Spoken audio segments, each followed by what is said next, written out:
welcome to another episode of Customer Experience TV. I'm Katie Stabler, a founder and director of Cultivate Customer Experience by Design. And in this super short episode, I'm going to remind you customer experience professionals or business leaders, just once again, why we need to focus on customer experience. You know, sometimes I think to myself, why is the customer experience profession even a profession? We all know what good customer experience looks and feels like, and it should be something that businesses can easily achieve, right? Well, you would think so, but it turns out we are still not delivering a good or a consistently good customer experience. And all you have to do is look at the last interaction you had with a business, or listen to your friends and family stories of the last time they interacted with a business, and these all act as a reminder as to why organisations need to put resource into developing and designing and managing good customer experience that works for them and their customers. So what spurred this episode, might you ask? Well, perhaps unsurprisingly, I had a personal customer experience which is so far off the mark, they're not even playing in the same field. I'm a subscriber of a beauty product, and I have been for years, and I've never had a problem with the product or the company. I just simply don't use the product at the same pace in which I get my subscription. So even though I keep pausing my subscriptions, I still have a surplus, which has led me just to deciding to request to cancel my subscription. Now, upon going onto the website, I could not cancel through self-service. You have to email them. Slight irk. So I emailed them, and I fully expected for them to respond and try and retain me. So I explained really clearly in the email just why I was cancelling, and that with complete certainty I did want to cancel my subscription.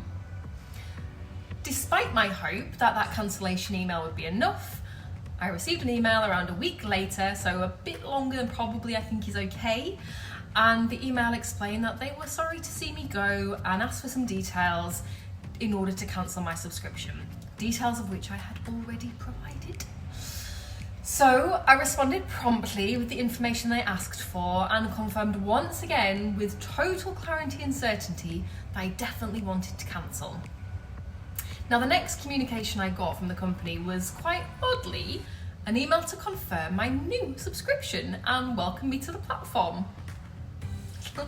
How very odd, I thought. Now, having worked with a lot of companies and understanding the back-end processes, quite honestly, I just assumed that perhaps someone had pushed the wrong button or there's a glitch in the system. And quite honestly, I really didn't worry about it too much. I fully expected an apology email shortly to follow, and that'd be it. But that didn't happen, and instead I noticed a payment go from my account and I had been charged for a new subscription. So I emailed the company to advise what was happening and ask them just to check it out and to please cancel my subscription, or subscriptions as it seems, because I potentially have 2 subscriptions now. And of course ask them to refund the payment that they had taken. Now, I don't have a resolution yet, so I can't tell you what's happened, but I will keep you up to date with what does happen. And you know, perhaps I'm a little bit more laid back with these errors and failures, and if another customer had experienced this, maybe they wouldn't. But quite often I see these mistakes happen all the time, and I do have confidence in this case that they will rectify the mistake. How good they are at rectifying it is yet to be determined. I'll keep you up to date. But quite frankly, smiles aside, this isn't a good customer experience.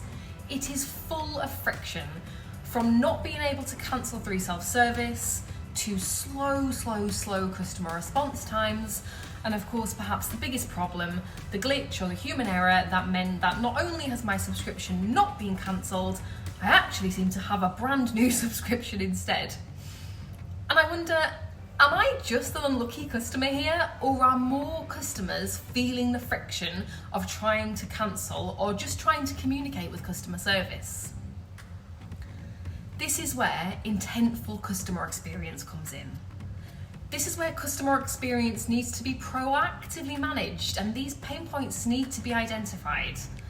This is where experience design needs to be way more thought out, with customers' actual journey and actual experience front and centre of the design.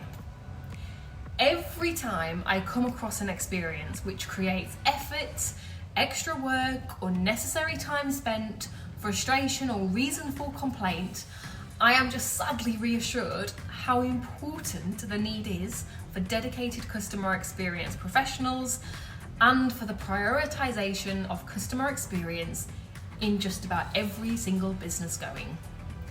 I'd love, maybe not, to hear your customer stories of irk, so feel free to comment or drop me a DM or even pop me an email at katie@cultivatecustomerexperience.com. Happy CXing.